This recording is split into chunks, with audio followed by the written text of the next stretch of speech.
Kennst du das, wenn dein Körper einfach nicht abschalten will, egal wie müde du bist? Du liegst im Bett, willst dich entspannen, aber innerlich läuft alles auf Hochtouren. Die Muskeln bleiben hart, der Schlaf kommt nicht und du fühlst dich, als wärst du ständig in Alarmbereitschaft. Und das Verrückte, bei Fibromyalgie läuft dieses innere Alarmsystem oft unbemerkt Tag und Nacht. Und neue Forschung zeigt sogar, dass unser Stresssystem dauerhaft aktiviert sein kann. Warum das so ist und vor allem, was du selbst tun kannst, um dein Nervensystem zu beruhigen, genau darum geht es heute. Ja, aktuelle Studien belegen, bei Fibromyalgie ist das autonome Nervensystem, also der Teil, den wir nicht bewusst steuern können, der ist häufig überaktiv, möglicherweise sogar dauerhaft. Unser inneres Alarmsystem, den nennt man Sympathikus, der ist dabei oft chronisch eingeschaltet, also unser Alarmsystem. Und wir Menschen mit Fibromyalgie reagieren deshalb ganz anders auf Stress als Gesunde. Schon auf kleine Auslöser reagiert unser Körper oft viel stärker. Mit Anspannung, mit Unruhe oder Reizüberflutung, zum Beispiel Geräuschempfindlichkeit. Und selbst nach dem Stress dauert es länger, bis sich alles wieder einigermaßen beruhigt. Ich denke, darin finden sich viele von euch wieder, oder? Eine kleine Studie aus Portugal mit 51 Fibromyalgie-Betroffenen und 31 Kontrollpersonen, die zeigte, dass die Anpassungsfähigkeit des Nervensystems bei Fibromyalgie deutlich vermindert ist, besonders in Stresssituationen. Das haben die Forschenden mit der sogenannten Herzfrequenzvariabilitätsmessung, abgekürzt HRV-Messung, gemessen. Und schon eine Übersichtsarbeit aus dem Jahr 2014 zeigte, in 47 von 70 Studien zur Fibromyalgie wurde eine chronische Überaktivität des Stresssystems beschrieben. Schon damals. Fachleute sprechen dabei übrigens von sympathischer Dominanz, auch wenn das natürlich alles andere als sympathisch ist, aber es bezieht sich eben auf den Sympathikus, unser inneres Alarmsystem, das ja oft im Dauermodus ist. Und es gibt noch ein weiteres Stresssystem im Körper, das bei Fibromyalgie wohl aus dem Takt geraten ist. Das heißt HPA-Achse, das ist eine Hormonachse. Und die steuert, wie unser Körper mit Stress umgeht. Und dabei spielt auch das Cortisol eine Rolle, das ist ein Hormon, man nennt es auch Stresshormon. Bei gesunden Menschen ist der Cortisolspiegel morgens höher und dann sinkt er im Laufe des Tages immer weiter ab. Und wenn akuter Stress dazu kommt, dann steigt er zusätzlich für kurze Zeit an. Und bei Fibromyalgie zeigen Studien, dass diese HPA-Achse, also das Stresshormonsystem, dass das aus dem Gleichgewicht geraten kann. Und manche von euch berichten ja auch immer mal, dass Cortisol bei Tests nicht so ganz in der Norm ist, aber irgendwie auch wird trotzdem nichts gemacht. Schreibt gern mal davon in den Kommentaren, das ist bestimmt für viele interessant. So, bevor wir gleich darüber sprechen, was du selbst tun kannst, um dieses Alarmsystem wieder zu beruhigen, da schauen wir uns den Sympathikus noch ein bisschen genauer an. Wenn der Sympathikus dauerhaft überaktiv ist, dann bleibt der Körper in einem Zustand, ja, ich sag mal, unsichtbarer Alarmbereitschaft, immer irgendwie in Bereitschaft. Die Muskulatur bleibt angespannt, das Gehirn ist in erhöhter Wachsamkeit, das Einschlafen fällt schwer. Und das erklärt auch wieder viele typische Symptome der Fibromyalgie, nämlich die Schmerzen, die Reizempfindlichkeit, die Erschöpfung, die Schlafstörungen. Manche beschreiben das so, dass sie sich innerlich gehetzt fühlen, obwohl sie gar nichts tun. Oder dass es sich anfühlt, als wäre man im Dauerlauf, obwohl man sich gerade hingelegt hat. Andere sagen, es fühlt sich an wie ein Duracell-Hase, der immer weiterläuft, obwohl die Batterie eigentlich schon längst leer ist. Und das hat nichts mit Einbildung zu tun, sondern mit einer nachweisbaren Störung im Nervensystem. Ich weiß, dass es vielen von euch so ähnlich geht. Ihr seid damit definitiv nicht allein.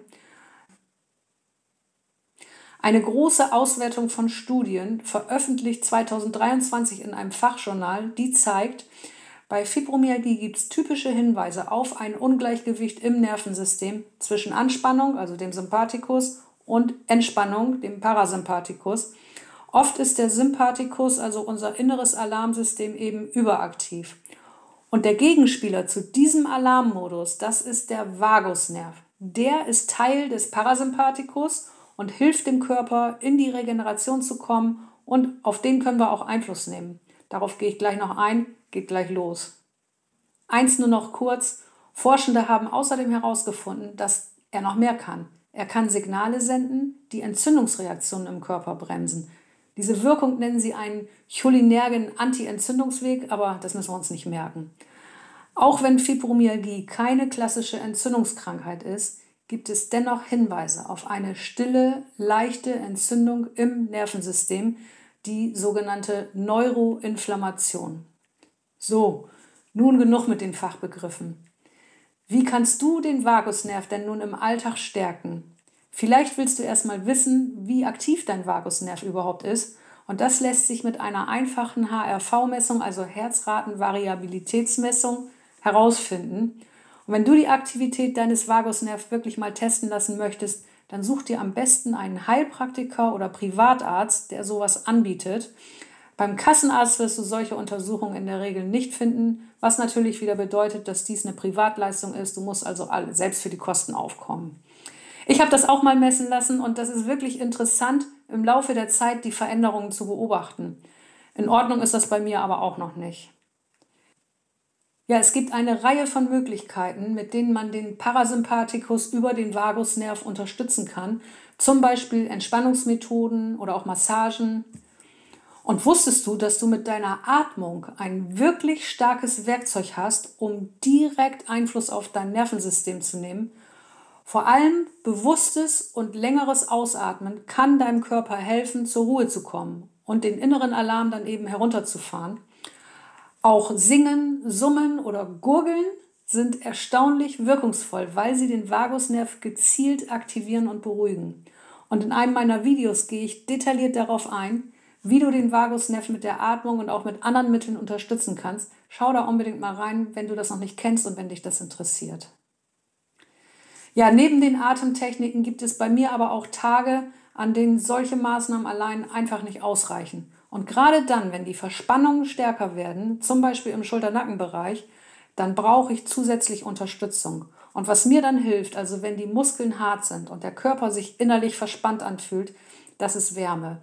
Oder sanfte Massage oder im besten Fall gleich beides. Und dafür nutze ich in solchen Momenten ein elektrisches Nackenmassagegerät mit Wärmefunktion von Donnerberg, wie du hier sehen kannst. Und das lockert bei mir die Schultern und bringt mir ein bisschen Entlastung, vor allem, weil ich selbst entscheiden kann, an welchen Stellen und wie lange ich es nutze. Vielleicht interessiert dich das ja, wenn du unter muskulärer Anspannung leidest. Den Link und auch einen 10% Rabattcode findest du in der Videobeschreibung. Und was ich zusätzlich in meinen Alltag integriert habe, das ist die gezielte Vagusnervstimulation mit einem kleinen Gerät. Ich blende dir das Gerät hier mal ein, damit du siehst, wovon ich spreche. Ich bin darauf gestoßen, weil Atemtechnik alleine für mich irgendwie nicht ausgereicht hat. Auch hier gibt es einen Rabattcode 5%. Wenn dich das interessiert, schau in der Videobeschreibung. Spannend ist, dass es dazu inzwischen sogar erste Studien gibt. In einer kleinen, aber interessanten Pilotstudie aus dem Jahr 2025 wurden 4 Wochen lang, speziell bei 18 Fibromyalgie-Patienten, ein Vagusnervstimulator getestet, ein anderer, nicht der, den ich eben gezeigt habe. Und bereits nach 2 Wochen berichteten die Teilnehmenden von einer ersten spürbaren Reduktion der Schmerzen. Und nach 4 Wochen war diese Verbesserung sogar statistisch deutlich messbar. Außerdem verbesserten sich auch der Schlaf und das allgemeine Wohlbefinden. Und zwar signifikant, also deutlich. Und für eine solch kleine Studie sind das doch super Ergebnisse, denke ich. Ja, ich hoffe, es ist deutlich geworden, wie stark dein Nervensystem bei Fibromyalgie aus dem Gleichgewicht geraten kann und dass du doch einiges tun kannst, um es wieder zu beruhigen. Ich finde es super, dass die Forschung immer mehr dazu herausfindet. Gerade die Studien zum Nervensystem, zur Vagusnervstimulation zeigen, dass es Wege gibt, den Körper gezielt aus dem Alarmzustand herauszuholen. Das macht doch Mut, finde ich, und ich werde da auf jeden Fall weiter am Ball bleiben. Und jetzt, wenn du wissen willst, wie der Vagusnerv im Detail funktioniert und was du selbst noch tun kannst, um ihn zu stärken, dann schau dir als nächstes dieses Video an. Da gehe ich darauf an, welche Rolle er bei Fibromyalgie spielt. Danke, dass du bis hierher dabei warst und bis bald.